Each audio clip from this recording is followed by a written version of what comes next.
etime ustari, etime suluktar kastari, etime süreğin küsteri, ederken sastarın tamtalı. Ocağın kışten serene, karda tüm sürek binağın, eyeğes beyeğlerim, ey günümden attım. En bağır tüyleğin çok boy, onu da minvere isterim. Taptılın diye beter dağını,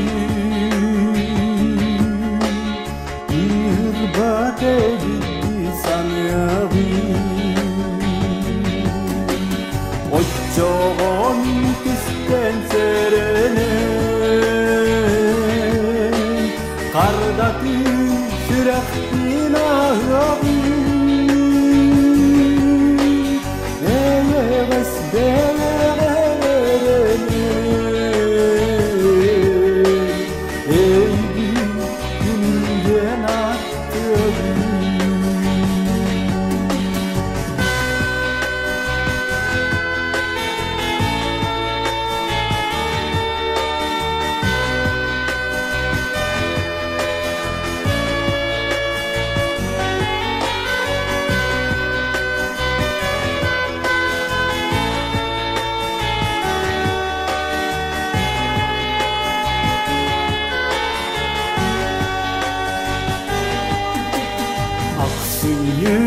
Dana tülüge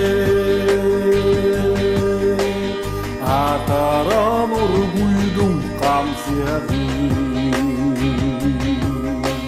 kastarın kirir dardağını, tiriten olup punahı. Ocağın kışten serene, karda sürek binağın,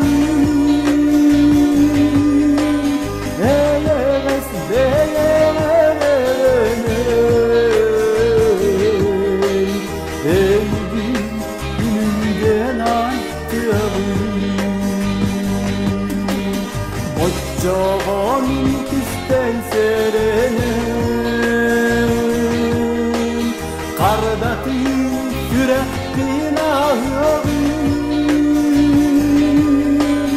eyeğes beyeğlerim, ey günümden attım. Etime üye ustarim, etime üye ustarim, etime üye ustarim.